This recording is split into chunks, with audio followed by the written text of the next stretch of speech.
Нежность и забота, любовь и уважение – это чувства, которые пронесли сквозь года Зинаида Васильевна и Василий Афанасьевич Кеметиновы. В жизни бывало всякое, но именно уверенность друг в друге, поддержка и верность помогали преодолевать все. А начиналась история в далеком 1960 году, когда лучшие выпускники Саратовского медицинского училища поехали работать в далекую Якутию. И для многих эта красивая земля стала родной. Мама отпустила молча. Молча как? Когда было собрание нас, выпускников, я подругу посадила, я была в президиуме, а подругу посадила рядом с мамой. И говорю, ты ее держи, чтобы она тут концерта не устроила, потому что для нее это был сюрприз. Но когда начали называть, что вот наши лучшие изъявили желание поехать на работу в Якутию, хотя могли бы туда и туда поехать, в общем, мама, конечно, стоически выдержала. Ну, что, говорит, будешь хорошо жить, и там будешь хорошо жить. Как жизнь. Так, значит, надо. И все. Когда 3 года отработала по договору, из Якутии приехала, мы на полгода приехали в отпуск, поступали здесь в институт. Вот. И когда я выходила замуж, приехал Василий Афанасьевич за мной сюда, мы здесь сыграли свадьбу. Мама тоже, я даже боялась сначала сказать, что вот он приедет, и что мне опять уезжать в Якутию так далеко. И боялась ей сказать. Но она нет, она правильно сказала. И на этот раз. Будете хорошо жить, и там хорошо будете жить. Не сложится вы, и здесь может не сложиться. Так что так распорядилась судьба, и все, и отпустила. Но когда она нас провожала на поезд, мы уезжали, она взяла меня за руку, и Василия, и говорит, Зина, береги Васю. Ты ничего не сказал, не проболтался? Как теща тебе сказала, Зина, береги Васю. И это идет у нас, так сказать, по жизни. Вот 61 год исполнился в августе. Вот, Зина, береги Васю. Так что оберегаю, как могу. Как сказать? Ну, пришлось завоевывать. Молодые девчонки были. Приехало нас там много себян.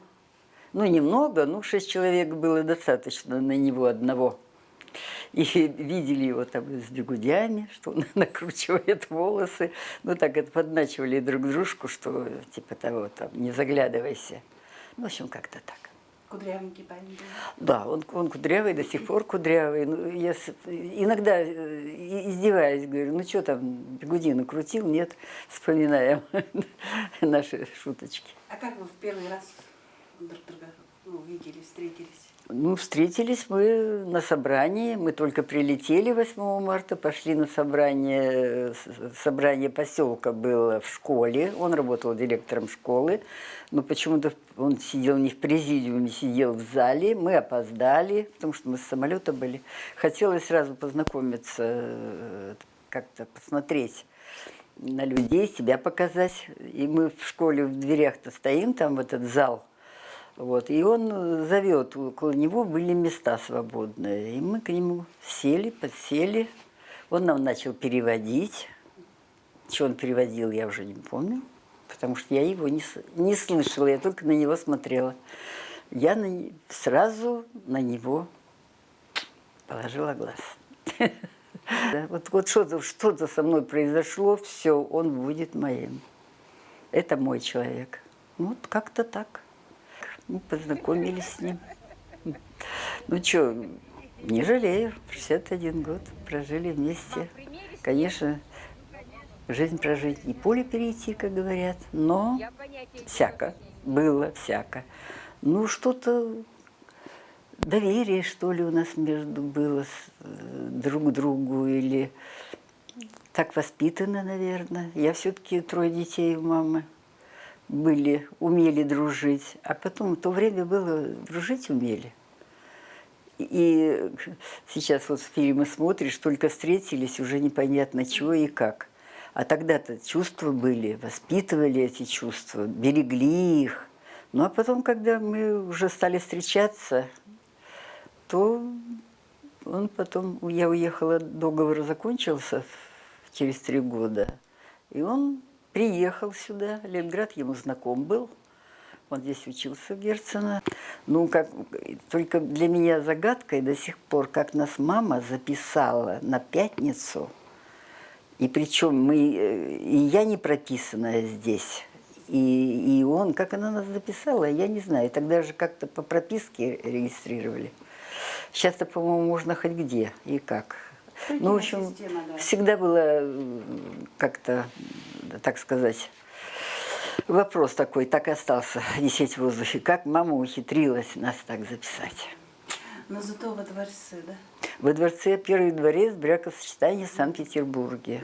Угу. Это 63-й год. И теперь наш средний внук тоже там зарегистрировал свой брак с своей Оксаночкой. Вот я даже себе это объяснить не могу. Во-первых, до сих пор забота до сих пор, чтобы было ему хорошо. Он делает, чтобы мне было.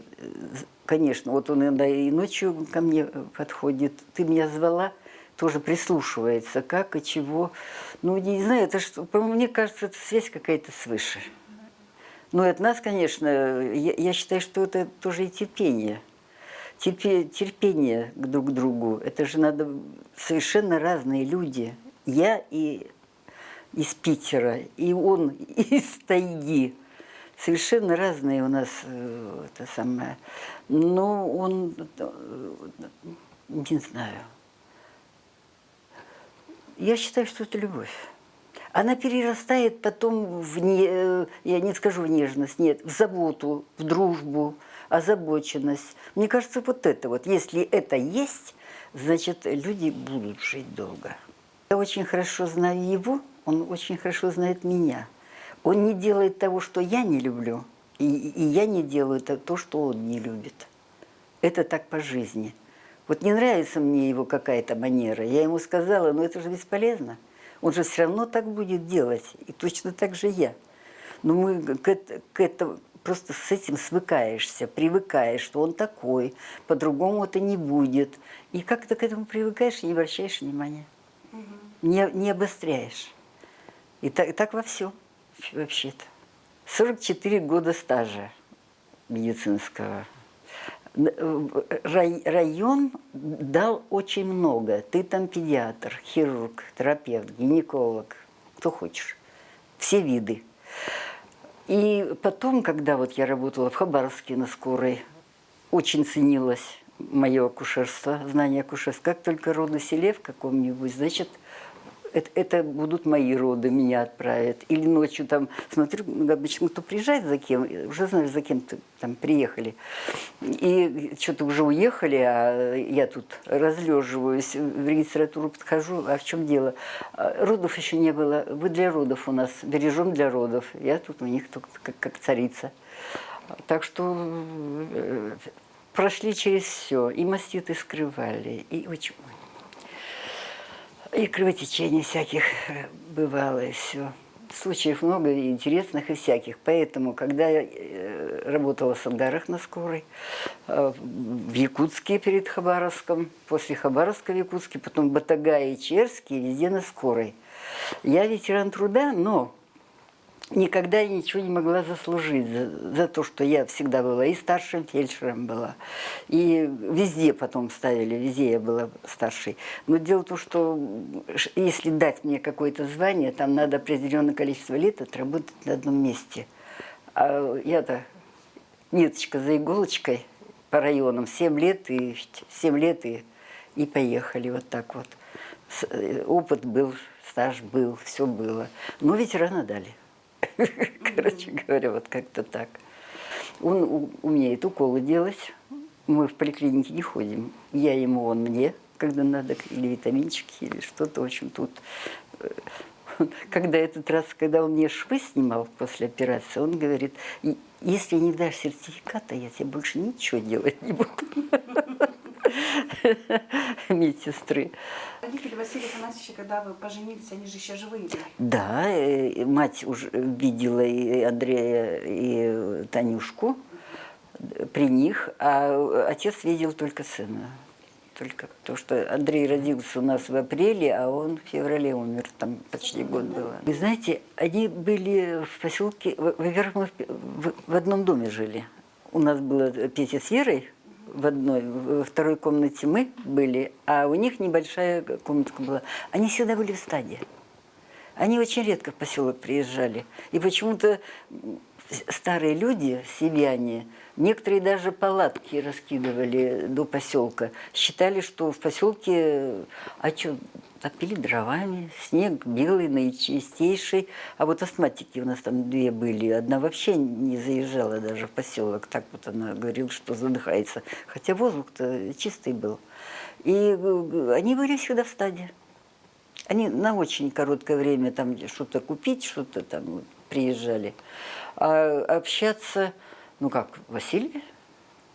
С переводчиком. Конечно. Две Напрямую к нам они не обращались. Если что надо было, они все решали с Василием. Поэтому как-то так. Две невестки, обе русские, да? Да, две невестки, обе русские. С сестрами мы очень дружно жили. Очень дружно.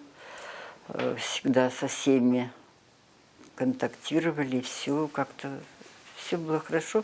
Так что вообще они очень дружные все. Они очень все дружные. Поэтому, если маленькие были, вот Андрей маленький сначала был, нянчились все, если мне надо было. И на работу ночью, если я уходила, если вызывали, то если Андрей просыпался, одевал и приносил мне в больницу. Если роды там, допустим, или что-то сложное, если я там задерживаюсь, значит... Кормить ребенка. Да. Ночью приносил, вот он не спит, он его оденет, и то шапка вот так вот, там нога торчит. Было всякое. Не знаю, как-то на это внимание не обращалась. Вы счастливая женщина? Да. Безусловно. Без слов, без оговорок, без всяких. А сейчас вот только согласно вот уже возраста, только вот и смотришь, как бы чего бы, и чтоб не переутомился, сходил, погулял, хорошо. Сколько той жизни осталось. Поэтому хочется еще немножко пожить, потому что от, как говорят, хорошей жизни уходить не хочется. Дети так с нами, ну, как мы с ними, наверное, так они с нами. Не ссоримся, ссориться. Когда надо, хвост накрутишь, ну, сейчас нас оберегают и лишнего не говорят.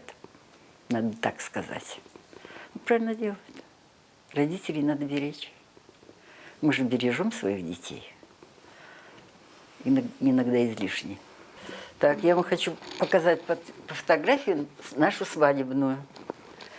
61 год назад.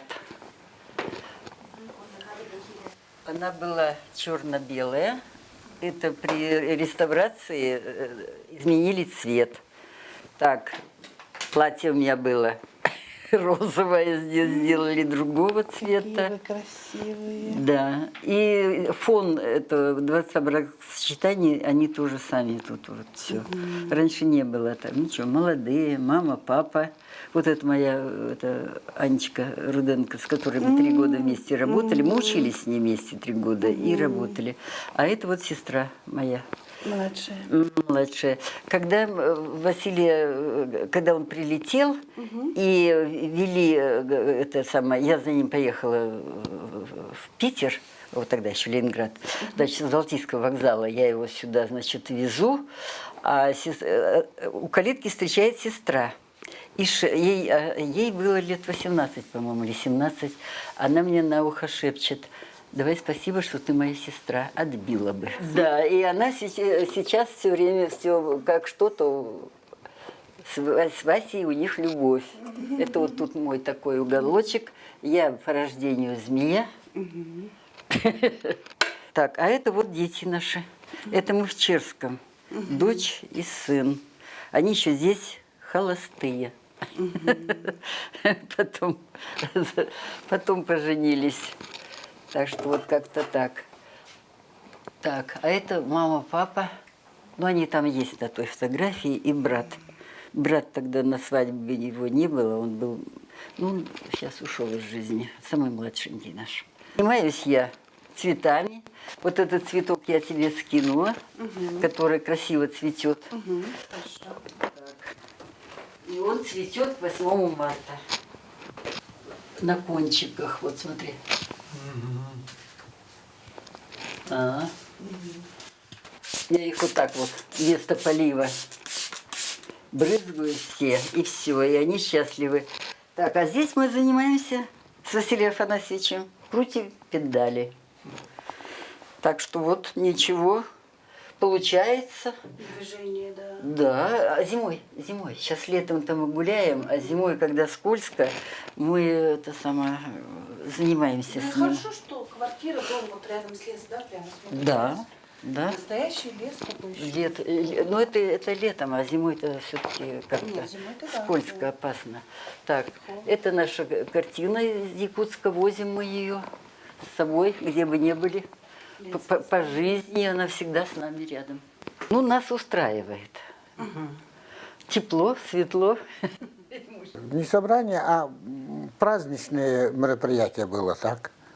Ну, поскольку я как директор школы должен был контролировать, и в начале, и потом, позже. Вот так и получилось, как она рассказала. Значит, это, да? Я ни на кого особо не обратил внимания с первого взгляда. А потом постепенно так получилось, что вот. Ну почему так, может быть, получилось? Я думаю, что я в каком-то образом, можно сказать, немножко обжегся в этом деле. Институтские сокурсницы, значит, это, ну, я среди них пользовался, как говорится, авторитетом. Успех. Да. Ну, они каким-то образом практически, можно сказать, обманули мои надежды и так далее. Но у меня после этого родилось, как говорится, такое настроение, что вот я, наверное, никому не нужен. Да. Поэтому я еще тогда, в студенческие годы, такие настроения у меня создалось, что вот, значит, я уже, наверное, буду одиноким. Но оказалось, что я все-таки, вот, я вот эту русскую девчонку, значит, полюбил, и вот так. Но, тем не менее, вот так, поскольку я каким-то, ну, директором школы и так далее, поэтому не особо вот лирично было настроен, так? Боялся скомпрометировать самого себя еще вот здесь. Но потом судьба встретила, вот, значит, отправила ко мне вот Зинаиду Васильевну. Наверное, говорила, как, значит, это мать ее провожала, да. Ага. Это точно, значит, это, ну, видимо, характер своей дочери знала, и мой характер тоже быстро почувствовала, что я мягкий, что я могу обеспечить счастье для ее дочери, и поэтому так и провожала. А надо было бы сказать, что Вася, береги мою дочку. Тут наоборот оказалось. Вот, значит. И вот то, что вот она, видимо, рассказывала, это все правда. Вот, значит, не знаю, почему о любви больше не писал. Не писал. Но сейчас мы друг друга очень любим, но не так, как в молодые годы, азартно, значит, это так. Но тем не менее очень. Самое главное, мы уважаем друг друга, учитываем собственное мнение, свое мнение, не собственное, мнение каждого, значит, это. Но правда, верховодит она. Я тоже, значит, это каким-то образом привык этой главнокомандующей, вот, значит, приказ. Я всегда выполняю. Может быть, поэтому она меня уважает и все постоянно проявляет заботу. И самое главное, верим, ну, что для любви это уважение друг к другу, забота друг о друге. Ага. Вот, и вот, значит, это такое. Пылкая любовь молодых лет, значит, это уже ушла, но во всяком случае мы очень-очень-очень уважаем друг друга. В общем, короче, мы знаем, что такое любовь. Это большое счастье для меня. И все это то, что я пишу, вот такое, да, она, хотя не знает этот язык, но всегда вдохновляет. Вот, значит, это такое. Создает условия, вот чем, значит. Единственное плохо, что она очень хорошо готовит пищу, и у меня вот, значит, это.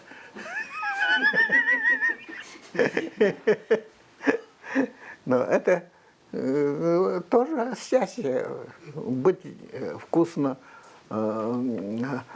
накормленным, да. Я бы спел бы песню от души. Но стихами хочешь, разреши. Или сердце плачет, или просто так. Только очень грустно, не пойму никак. Или с нею, с милой, не связал судьбу, или души любимой не догнал судьбу.